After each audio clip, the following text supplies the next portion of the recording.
Soya chilli recipe தான் இன்றைக்கி செய்ய போகிறோம். ஆனால் டேஸ்ட்டு சிக்கன் சில்லி மாதிரியே இருக்கும். கண்டிப்பாக ட்ரை பண்ணி பாருங்கள். இதுக்கு மெஷர்மெண்ட்டு சொல்கிறேன்.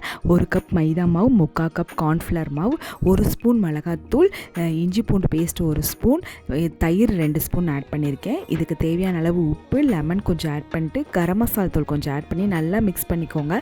கொஞ்சம் தேவையான அளவு தண்ணி கொஞ்சம் விட்டு மிக்ஸ் பண்ணதுக்கப்புறம் நம்ம வந்து நல்லா ஒரு 1/2 அன் ஹவர் மாதிரி கொஞ்சம் ஊற வச்சு கொஞ்சம் 5 நிமிஷம் வேக வச்சு எடுத்தாச்சு. அந்த சோயா வந்து நல்லா மிக்ஸ் பண்ணி ஒரு கரெக்டாக ஒரு 10 நிமிஷத்துலேருந்து 15 நிமிஷம் அப்படியே விட்டுருங்க. அதுக்கப்புறம் நீங்கள் எண்ணெயில் ஃப்ரை பண்ணி எடுத்திங்கன்னா செம்ம டேஸ்ட்டாகவே இருக்கும். நீங்கள் வந்து இதுக்கு வந்து சாஸ் தொட்டு சாப்பிட்டு பாருங்கள், செம்ம டேஸ்ட்டாக இருக்கும். ஆனியனும் தொட்டுக்கலாம், இருந்தாலும் சாஸ் வந்து செம்ம டேஸ்ட்டு. கலர் பாருங்கள், நம்ம எந்த கலருமே ஆட் பண்ணலை, ஆனால் கலர் பாருங்கள் சூப்பராக இருக்குல்ல. இதை ட்ரை பண்ணி பார்த்துட்டு எப்போ இருக்குன்னு சொல்லிட்டு எனக்கு கண்டிப்பாக கமெண்ட் பண்ணுங்கள். இதான் ஃபஸ்ட் டைம் என் சேனலை பார்க்குறீங்க, கண்டிப்பாக சப்ஸ்கிரைப் பண்ணிக்கோங்க. ரொம்ப இன்ட்ரெஸ்டான வீடியோலாம் வரப்போகுது. ஓகே ஃப்ரெண்ட்ஸ், நம்ம நெக்ஸ்ட் வீடியோவில் பார்க்கலாம். பாய்.